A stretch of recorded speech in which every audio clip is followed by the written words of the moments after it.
will be of no use. Basic requirement is discipline.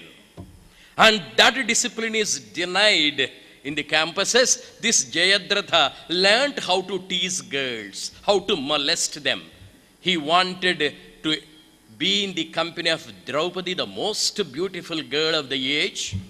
In the Aranya Parva, when Draupadi was with her husbands, this idiot went there and Pandavas were away.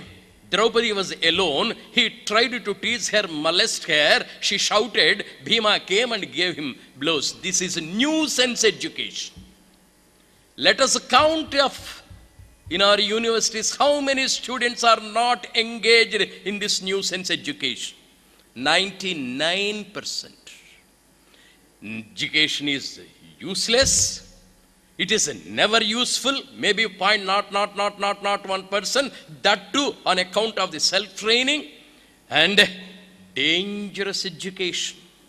Karna, the young boy of 16, went to the University of Parshuram. He started the first community university of archery. It's meant to admit children belonging to a particular caste community. He did not admit others. Parshuram made an application online and the application was rejected. Since that time to this time, the format of the application is same: name, date of birth, parents, caste, nationality. That when he came to the caste column, he could not fill it up. And because he said he was a Sutaputra, his application was rejected. He was going back crestfallen. A clerk looked at him in the university admission office. My boy, come here.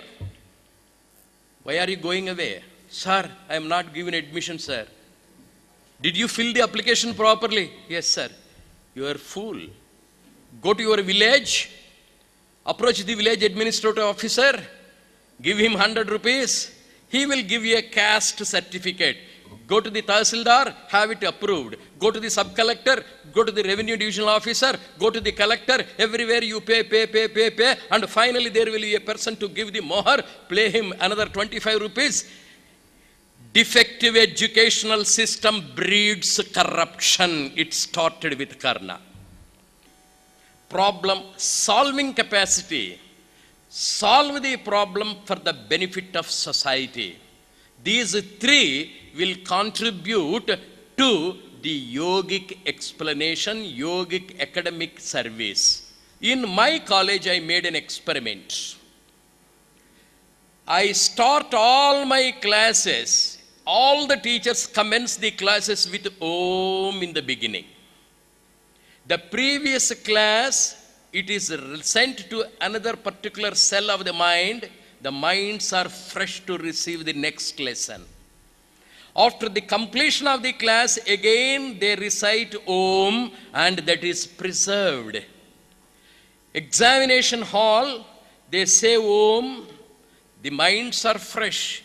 Even the little practice, if we are to implement in our schools and colleges, the faces of the children will be fresh. They will be in a position to face the interviews. An 8th standard student goes to the examination hall mathematics, takes the question paper, answer any 6 questions. He tries to grapple with one question. He gets confused somewhere. He is not left with sufficient time to answer the remaining questions. He comes out, the teacher asks, how did you fare? And the boy says, ma'am, I got confused. Boys are able to answer the questions, but they do not know how to communicate. Boys know the answers, but they get confused. And in the interviews, they enter the hall of interview. Looking at the interviewing board, they get confused. There is a Freudian slip. Even the answers which they are capable of giving, they are unable to do. Insufficient yogic education. To face the interview, to face the examination, to face the husband, to face the wife, to face the boss, to face the society, we do require yogic education. Yoga is to be taken in the proper perspective. At the physical level, we must be robust. At the intellectual level, we must be resourceful. At the emotional level, we must be poised. And we should know the truth of this life. Spiritual level, be composed, be serene, be tranquil. That should be the highest. If only we are able to pin down to the lowest the practical steps to be inculcated among the student community, country will prosper. Corruption can be eradicated. Competitive cruelty can be removed. And society will be more serene, more cultured, more accommodative. This is the time that the great university, Swami Vivekananda Yoga University, takes up the challenge to see that yogic education is made a compulsory aspect. It does not to eliminate science. It does not eliminate technology. Every part of the education, Gurukul education, is possible for every type of faculty. Whether it is a school of archery or a school of economics or a school of commerce or a school of technology, basic requirement is the same, and that is yoga. Yoga is to be so worked out that it can be implemented at every level, so that every person is benefited by yoga. And there can be a special cell formulated by this conference to work out a scheme for the implementation, and that recommendation must be sent to the government of India. Thank you very much for giving me the opportunity.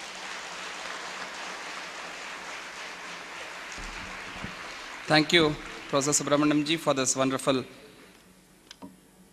lecture, where you have not only emphasized that yoga is needed in education, but you have established that yoga is education. And thank you once again for this wonderful keynote address. And in the morning, when as soon as Swami Atmapriyanand ji had come, he asked me, "Oh, today Professor Subramaniam ji is speaking. Have you arranged for the fire engine so that they can put off the fire which he is going to create on the stage?" I said, "That is why, Swamiji, we have you as a fire extinguisher."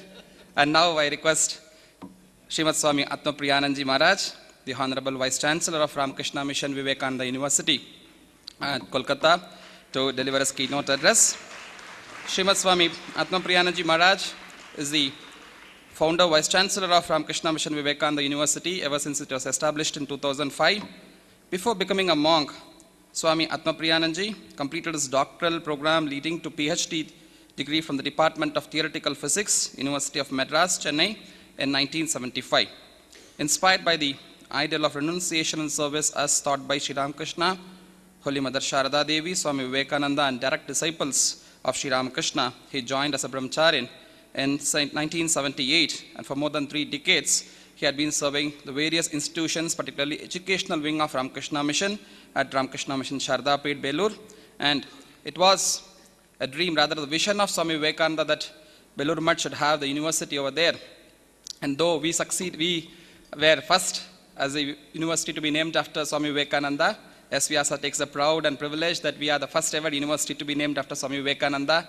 And even his own organization at Belur Mutt, Swamiji was successful in establishing the Ramakrishna Mission Vivekananda University as a second university named after Swamiji, to make his dream fulfill at the headquarters of Belur Mutt. Also, the university have its various campuses at Coimbatore, Narendrapur, and various other centers of the Ramakrishna Mission. And now we request, with humble pranams, Puja Swami Atmapriyanand ji Maharaj to deliver his keynote address on the second day of the conference. Swamiji will be speaking on Swami Vivekananda's fundamental thoughts on education and their practical application in the present day context. Yoga in Education by Atmapriyanand ji.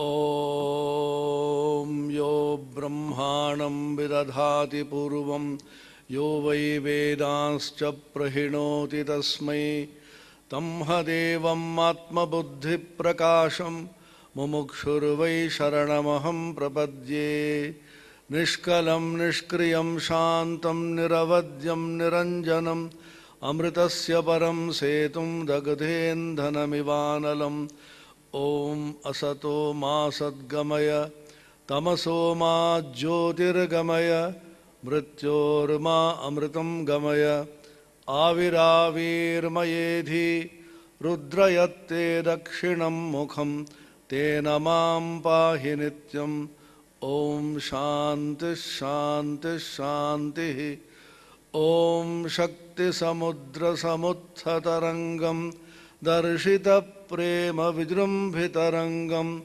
संशयराक्षसनाशमहास्त्रं यामि गुरुं शरणं भववैद्यम् अद्वयतत्त्वसमाहितचित्तं प्रोज्ज्वलभक्तिपटावृतवृत्तं कर्मकलेवरम् अद्भुतचेष्टं यामि गुरुं शरणं भववैद्यं नरदेव देव जय जय Nardev. Respected and dear Swami Vireshananda ji, who is off the dais, and the Honorable Vice Chancellor of this University, Professor Sharma, and Professor K. Subramaniam, who is on the dais, who spoke just before me, and all the invited guests, parents, if any, and my very dear students. I will address my remarks, particularly the student community, because the elders are supposed to guide them, and the students need to be given some very positive inputs. Professor Subramanian before me spoke eloquently about the failure of the present day education, which was initiated by Mr. Macaulay. As you know, in 1835, Dr. Macaulay made a proclamation about the policy of education for the colonial states, particularly India.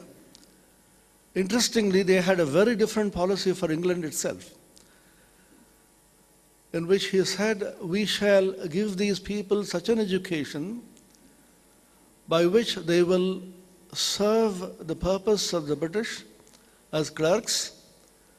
From outside they will appear to be Indians, but inwardly they will be thoroughly anglicized in their attitudes and customs. In short, we will break into pieces the cultural and the spiritual backbone of India. That was the challenge he took up. Most interestingly,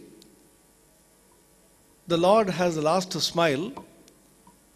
All of you know the famous verse in the Bhagavad Gita, in which Bhagavan had promised that he'll come down again and again, age after age, to protect the Sanatana Dharma.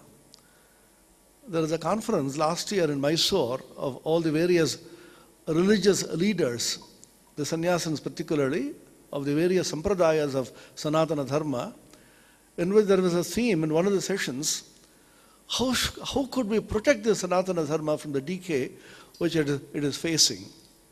So I was also asked to say something. Very funnily I said, a thought came to me. You see, the Lord does not trust the Hindus when it comes to protecting Hinduism. The Lord knows these fellows are absolutely useless. I can't trust them.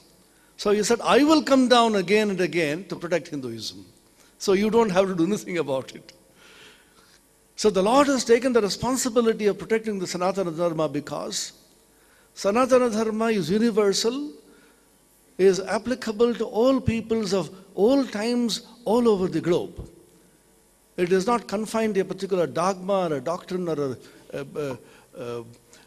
belief. And even those who do not believe in God per se can belong to the Sanatana Dharma. Most of the students will be very interested to know that none of the Shad Darshanas, the 6 systems of Indian philosophy, believes exactly in the God in which we worship. None of them.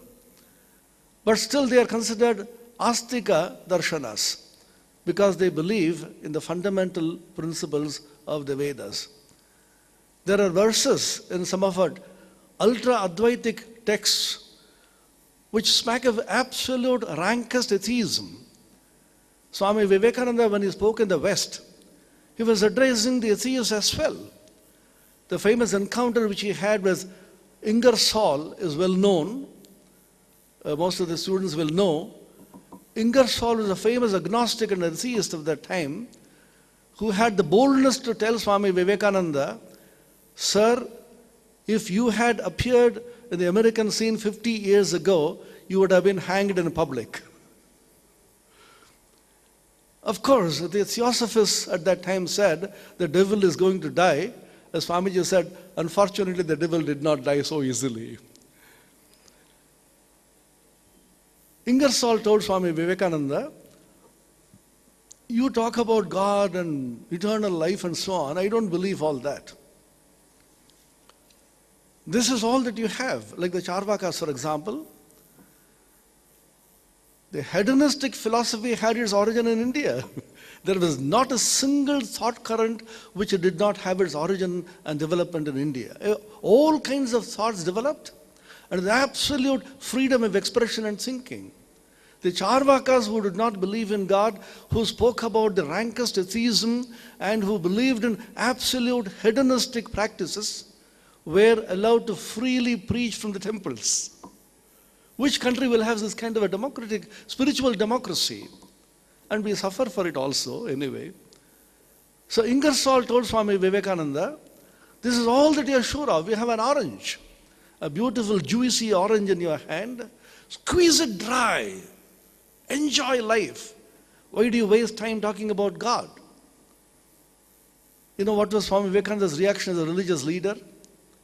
This is the beauty of Vivekananda which all of us should pick up. Never confront the person head on. Those of you who are trained in Aikido, the Japanese martial art. Aikido is a very interesting martial art whose philosophy is push when pulled and pull when pushed. Somebody pushes you, don't push him back. Use the force of his push and pull him. Somebody pulls you, don't resist it. Push him. Vivekananda smiled and said, "This is exactly what I have been preaching all along."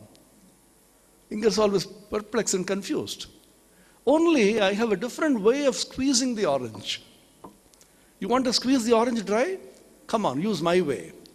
I know I am deathless, and therefore I am not afraid when I squeeze the orange. I know I live in eternal time, and therefore I am not in a hurry.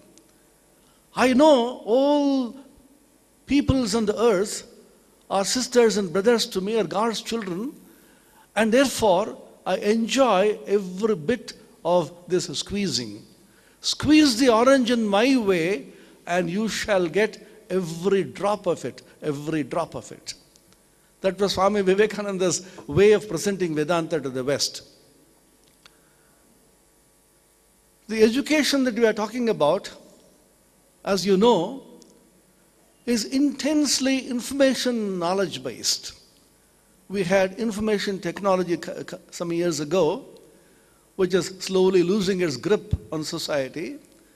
We're talking about knowledge society, knowledge revolution, and so on. As Bertrand Russell said, Swami Ranganathananji is very fond of quoting this statement of Bertrand Russell: unless a person grows in wisdom as much as in knowledge, mere increase of knowledge will only result in increase of sorrow.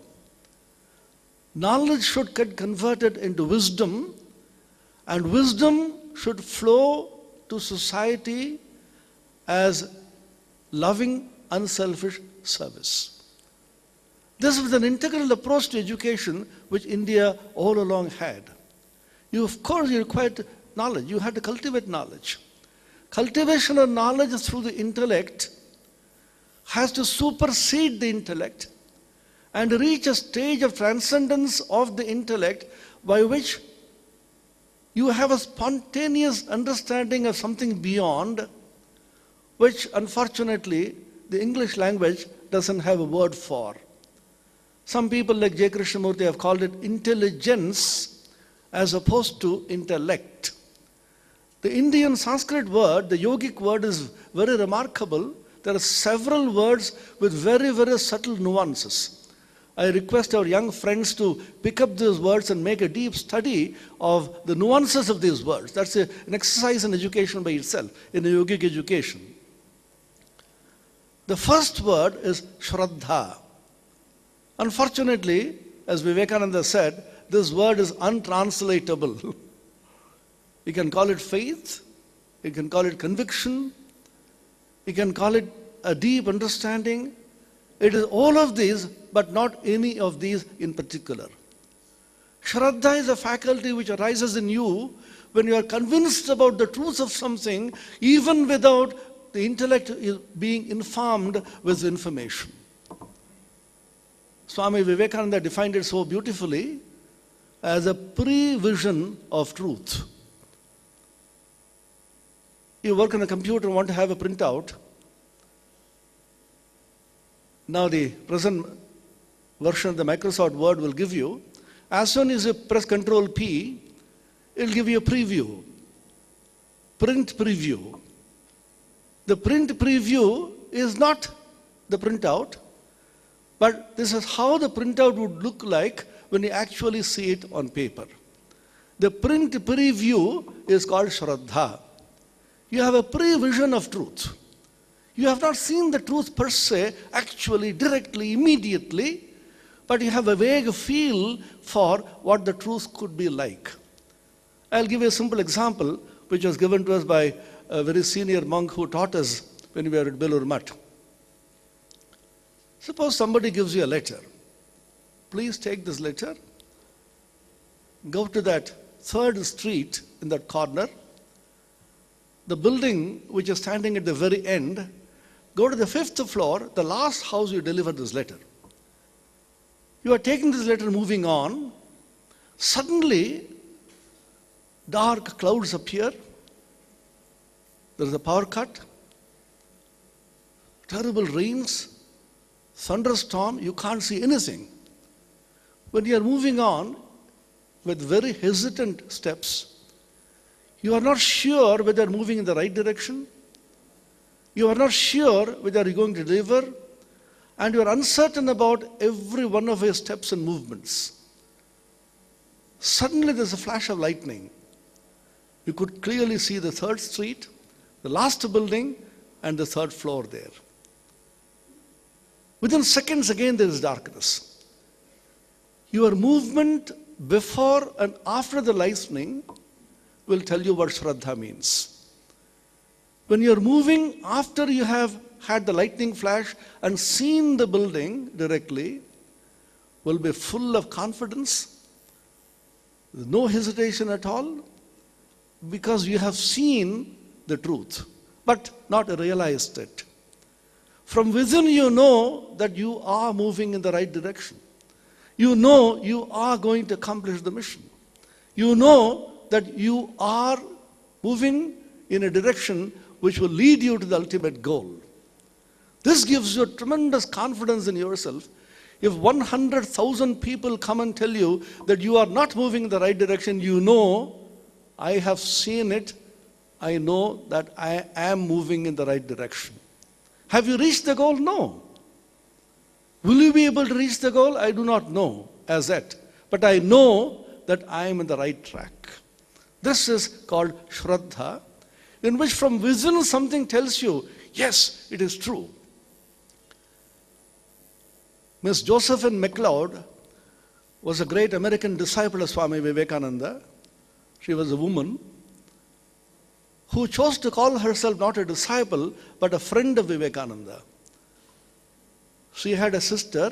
Both of them are very fond of attending lectures on yoga and Vedanta by Indian gurus. That season was particularly dull, she writes in the Reminiscences.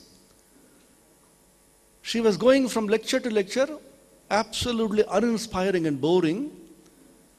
Suddenly there was a notice which said, Swami Vivekananda will speak on Vedanta next week at such and such a place. Her sister asked, shall we go?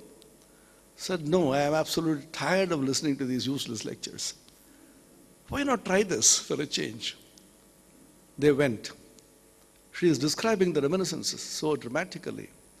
that man came with his orange robe and brilliant flashing eyes with a royal gait and began to speak. Remember, Swami Vivekananda did not have the advantage of the mic. He spoke to several thousand people without the mic. With a musical voice of his, when he began to speak, she writes, the first sentence he spoke was truth. The second sentence he spoke was truth. The third sentence he spoke was truth. I have been listening to Swami Vivekananda for year after year, and every sentence he spoke was truth. This is called Shraddha. You know from within, yes, right. You read the Gita, you read the Upanishads, you read the Bible, you read the great religious scriptures of the world. You read the Ramakrishna Kathamrita, the Gospel. You read Swami Vivekananda's lectures. You feel that what is being said there is right. I may not be able to understand. Do you understand it? No. But I vaguely have a feel that he's saying something which is very, very true. You can resonate with it. A vibration is created within you. You can reverberate and resonate equally with the statement which is made there. This is called Shraddha. Swami Vivekananda said the first step in yogic education is the development of this Shraddha. He said, our students have lost Shraddha. Faith is the unfortunate word we have to translate it by. Shraddha in God, Shraddha in the teacher, and Shraddha in one's self. Atma Shraddha. Vivekananda made a very bold statement.